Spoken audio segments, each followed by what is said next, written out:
अब देखते हैं हम लोग कि जब हम लोग दो अलग अलग पोटेंशियल वाले बॉडी को आपस में कनेक्ट करते हैं तो कनेक्ट करने पर उसका फाइनल पोटेंशियल कितना होता है। तो उसके फाइनल पोटेंशियल को हम लोग कॉमन पोटेंशियल बोलते हैं। तो उस कॉमन पोटेंशियल का इक्वेशन क्या होता है, हम लोग उसी इक्वेशन को देखने वाले हैं।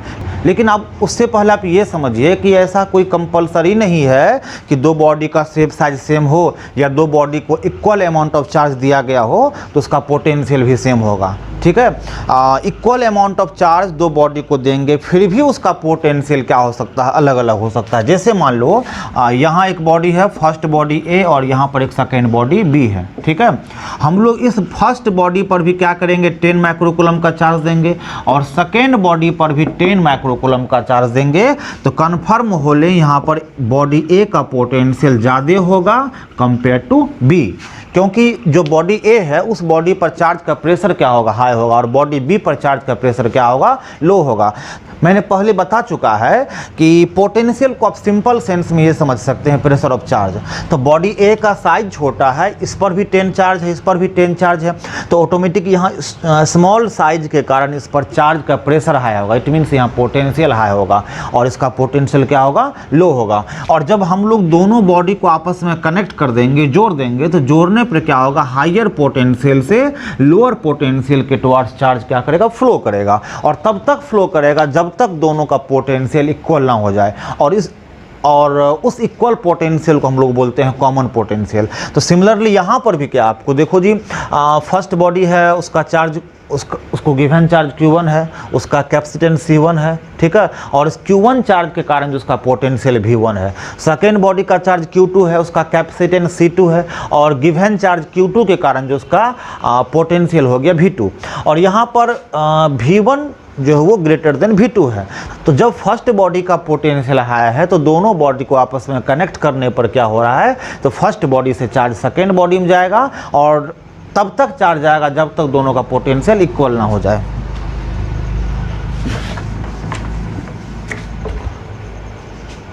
ठीक है, और किसी फॉर्मूला को प्रूव करने से पहले हम लोग को उसका कुछ इंट्रोडक्शन लिखना पड़ता है। तो हम लोग भी यहाँ पहले उसका कुछ इंट्रोडक्शन लिखते हैं, फिर उसके बाद हम लोग इसके फॉर्मूला को फाइंड करेंगे। तो यहाँ हम लोगों ने लिखा है let capacitance of two body is C1 C2। तो यहाँ जो दो बॉडी उसका कैपेसिटेंस C1 हो गया और गिवन चार्ज Q1 Q2 के कारण जो है उस बॉडी का जो पोटेंशियल है वो आपको V1 V2 हो जाता है। और दोनों बॉडी को हम लोग आपस में जब कनेक्ट करते हैं तो कनेक्ट करने के बाद, जोड़ने के बाद उसका कॉमन पोटेंशियल है वो कॉमन पोटेंशियल यहाँ पर भी हो जाता है। ठीक है, अब देखिए, तो यहाँ हम लोग देयरफॉर कॉमन पोटेंशियल, तो कॉमन पोटेंशियल भी। अब देखो जी, तो पोटेंशियल का फॉर्मूला क्या होता है, तो आप लोग सीधा देखो, आप लोग भी इक्वल टू Q/C पढ़ चुके होंगे। It means total charge by total capacitance.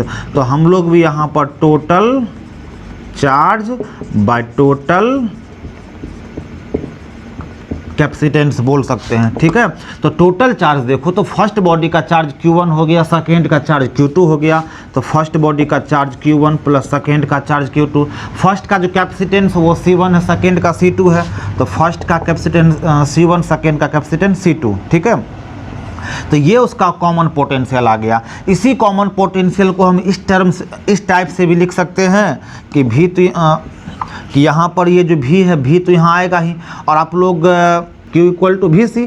तो हम लोग इस Q1 के प्लेस पर क्या कर सकते हैं, VC कर सकते हैं। ठीक है, और इस Q2 के प्लेस पर भी हम लोग यहाँ VC कर सकते हैं। लेकिन गौर करो आप, देखो आप कि Q1 किसका चार्ज है, Q1 है फर्स्ट बॉडी का चार्ज। तो फर्स्ट बॉडी का पोटेंशियल क्या, V1। तो हम लोग इसके पोटेंशियल को यहाँ पर V1 कर देंगे। फर्स्ट का कैपेसिटेंस क्या है, C1। तो हम लोग यहाँ पर C1 कर देंगे। सिमिलरली क्या है, तो Q2। तो Q2 किसके लिए, सेकेंड बॉडी के लिए। सेकेंड बॉडी का चार्ज क्या है, Q2। ठीक है, और उसका जो है पोटेंशियल देखो, पोटेंशियल V2 कैपेसिटेंस C2। तो पोटेंशियल V2 कैपेसिटेंस C2, और बाय में क्या कर लेंगे, C1 प्लस C2 कर लेंगे। तो ये भी हम लोग को क्या हो गया, एक कॉमन पोटेंशियल का इक्वेशन आ चुका है। अब देखते हैं हम लोग कि जब दोनों बॉडी को हम लोग जोड़ दिए तो कनेक्ट कर दिए, तो कनेक्ट करने के बाद फर्स्ट बॉडी का चार्ज पहले Q1 था। कनेक्ट करने के पहले फर्स्ट बॉडी का चार्ज Q1, लेकिन कनेक्ट करने के बाद उसका कितना चार्ज होगा सेकेंड बॉडी का भी कनेक्ट करने के बाद कितना चार्ज होगा वो हम लोग को फाइंड करना है। तो पहले का चार्ज Q1 Q2, लेकिन कनेक्ट करने के बाद जब एक बॉडी से दूसरे बॉडी में चार्ज का ट्रांसफ़र होगा तो उसका चार्ज Q1 Q2 नहीं रहेगा, वो चेंज होगा, और चेंज होकर कितना होगा हम लोग को अब यही फाइंड करना है। ठीक है, तो हम लोग ये लेट कर लेते हैं कि फर्स्ट बॉडी का चार्ज पहले Q1 था, लेकिन अब क्या है Q1 डैश हो चुका है। ठीक है, सेकेंड बॉडी का चार्ज पहले Q2 था, अब क्या होगा तो Q2 डैश होगा। और देखो जी आप लोग एक इक्वेशन अभी जस्ट यहाँ देखे थे आप लोग कि V = Q/C होता है। तो यहाँ पर Q का इक्वेशन क्या VC, तो यहाँ पर Q मतलब VC, यहाँ भी क्या होगा VC। तो अब देखिए Q1 डैश क्या है, तो कनेक्ट करने के बाद का चार्ज है। तो कनेक्ट करने के बाद दोनों बॉडी का पोटेंशियल क्या हो गया, कॉमन हो गया, और उसका कॉमन पोटेंशियल भी था, इसलिए भी में कोई चेंजिंग नहीं करना है। ठीक है, लेकिन बॉडी को कनेक्ट करे या ना करे उसके कैपेसिटेंस पर कोई इफेक्ट नहीं पड़ता है। ठीक है, उसका जो कैपेसिटेंस पहले था वही अभी भी होगा, इट मीन्स यहाँ पर C1 होगा। सिमिलरली क्या है, तो कनेक्ट करने के बाद सेकेंड बॉडी का भी पोटेंशियल क्या होगा, कॉमन पोटेंशियल। तो कॉमन पोटेंशियल मतलब भी, ठीक है, और उसका कैपेसिटेंस क्या होगा, जो पहले था वही होगा, इट मीन C2 होगा। ठीक है, यदि आपको दोनों का रेशियो फाइंड करने कहा जाए Q1 dash by Q2 dash, तो Q1 डैश में कितना आएगा जी, आपको VC1 आएगा। Q2 डैश में कितना आएगा, VC2 आएगा। तो यहाँ से V और V कैंसिल होगा, तो Q1 dash by Q2 dash equal to C1 by C2। आप ये भी फाइंड कर सकते हो जी। आप यहाँ पर ये भी समझ लो कि हम लोग जब दो बॉडी को आपस में कनेक्ट करते हैं तो कनेक्ट करने पर law of conservation of charge के अकॉर्डिंग चार्ज का लॉस नहीं होता है। चार्ज क्या होता है, एक बॉडी से दूसरे बॉडी में ट्रांसफ़र होता है। ठीक है, और एनर्जी क्या होता है, तो एनर्जी अपना फॉर्म चेंज करता है। फॉर्म चेंज करने का यहाँ पर मीनिंग हुआ एनर्जी का लॉस हुआ। ठीक है, आप यहाँ ये नहीं बोल सकते हो कि एनर्जी का डीके हुआ, एनर्जी का लॉस बोल सकते हो। देखो डीके कहने का मीनिंग क्या होता है, वो ऐसे खत्म हुआ कि वो किसी फॉर्म में अब है ही नहीं। जैसे आप लोग पढ़े होंगे, आइंस्टाइन का क्वेश्चन पढ़े होंगे, E = डेल्टा mc²।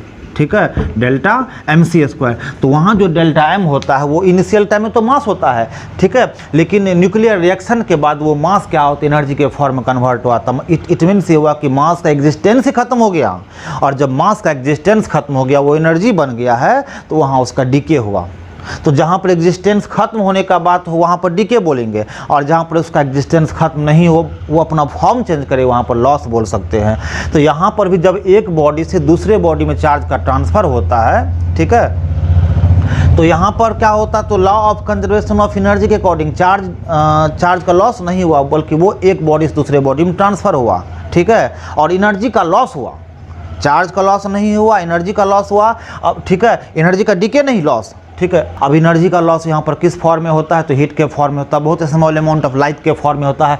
हीट के फॉर्म में क्या होता है, आप जैसे घर में कंटिन्यू टीवी का यूज़ करते हो, तो टीवी का कंटिन्यू यूज़ करने पर क्या होता है, टीवी गर्म होता है। फैन का कंटिन्यू यूज़ करो, फैन क्या होता है, गर्म होता है। गर्म क्यों हुआ, क्योंकि वहाँ पर हीट होता है, जनरेट। तो यहाँ पर भी जब एक बॉडी से दूसरे बॉडी में चार्ज ट्रांसफ़र होगा, मूव करेगा, ठीक है, तो चार्ज के ट्रांसफ़र के टाइम क्या होगा, हीट होगा जनरेट। ठीक है, और उसी हीट के कारण वहाँ पर एनर्जी का लॉस होता है। अब वहाँ एनर्जी का कितना लॉस होता है, नेक्स्ट वीडियो में हम लोग वही देखने वाले हैं कि एनर्जी का कितना लॉस होता है, उसका इक्वेशन क्या होता है, और उस पर हम लोग कुछ क्वेश्चन को भी सॉल्व करने वाले हैं।